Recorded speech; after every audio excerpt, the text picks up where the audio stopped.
Good morning students. अब हम अपना दूसरा चैप्टर शुरू कर रहे हैं, आर्थिक क्रियाकलापों का वर्गीकरण।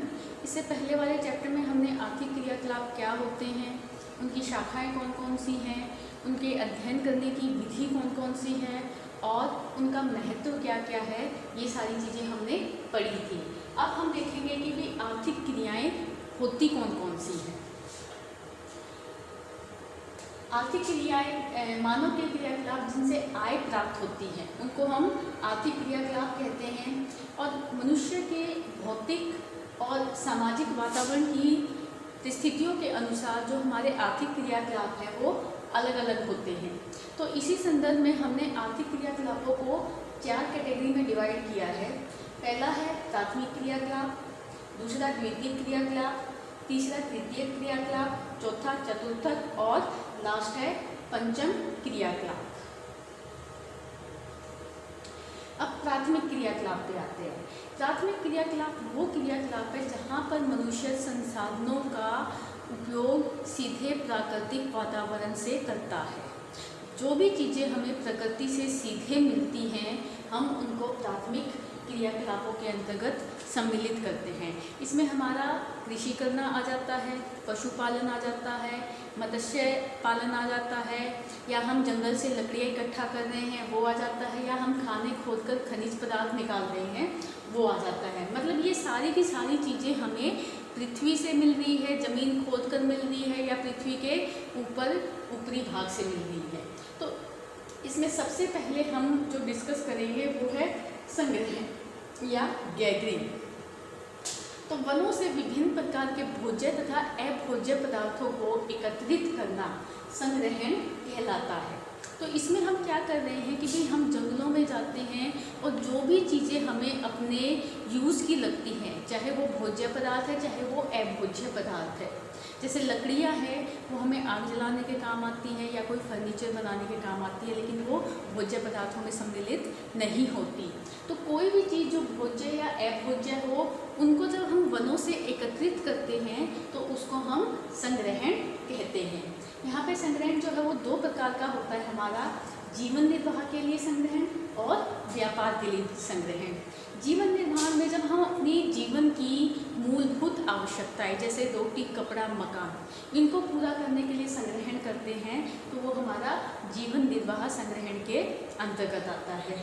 और व्यापार के लिए संग्रहण जब हम इन्हीं चीज़ों का इस्तेमाल करके अपनी आर्थिक आमदनी करते हैं, आजीविका कमाते हैं, तो वो हमारा व्यापारिक संग्रहण में आ जाता है। तो अब सबसे पहले हम यहाँ पर डिस्कस करेंगे कि जीवन निर्वाह के लिए संग्रहण क्या है। संग्रहण मोस्टली वो लोग करते हैं जो दुर्गम प्रदेशों में रहते हैं।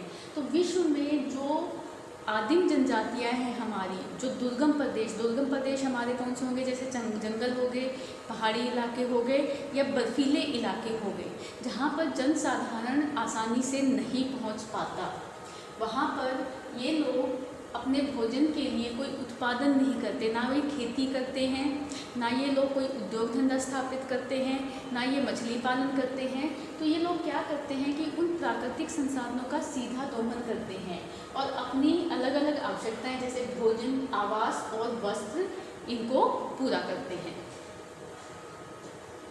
अब ये हमारे कुछ जो सब्सिस्टेंस गैदरिंग है, जो जीवन निर्वाह के लिए संग्रहण है, उसके कुछ एरिया हैं। यहाँ पर ये देखो, दक्षिण अमेरिका में जो हमारा अमेजॉन बेसिन है, यहाँ पर अमेजॉन रिवर है, अमेजॉन जंगल है, यहाँ पर जीवन निर्वाह के लिए संग्रहण किया जाता है। फिर उत्तरी अमेरिका में जो कनाडा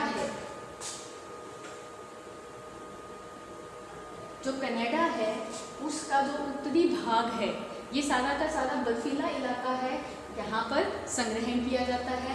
फिर हम अफ्रीका में आ जाते हैं, यहाँ पर कालाहारी मरुस्थल है। तो कालाहारी मरुस्थल के इन हिस्सों में जीवन निर्वाह के लिए संग्रहण किया जाता है। फिर हम यहाँ पर आते हैं, जो हमारा यूरेशिया वाला हिस्सा है, साइबेरिया के पास वाला, ये बर्फीला इलाका है, यहाँ पर जीवन निर्वाह के लिए संग्रहण होता है। फिर कुछ यहाँ पे जो चाइना है उसके आंतरिक भागों में दक्षिणी पूर्वी जो हिस्सा है हमारा, वहाँ पर संग्रहण होता है। अब ये एशिया का कुछ हिस्सा है, यहाँ पर सेमाम है, यहाँ पर हम जीवन निर्वाह के लिए कृषि संग्रहण करते हैं। अब संग्रहण के उत्पाद कौन कौन से हैं?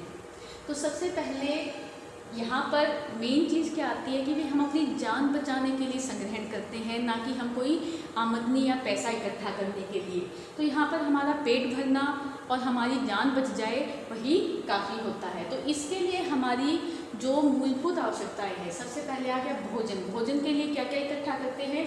कंदमूल हो गए, नट हो गए, फल हो गए, शहद है, फूल है, चिकला आदि।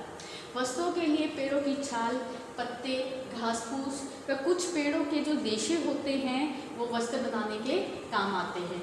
अस्थायी निवास के लिए जैसे झोपड़ी, चप्पल निर्माण के लिए बांस, टहनियाँ, घास फूस, पत्ते आदि। फिर भोजन बनाने, सर्दी से बचने के लिए और जंगली जानवरों से अपनी रक्षा करने के लिए, आग जलाने के लिए लकड़ी ये लोग इकट्ठा करते हैं। और विभिन्न रोगों का उपचार करने के लिए औषधियाँ तथा जड़ी बूटियाँ ये लोग जंगलों से इकट्ठा करते हैं।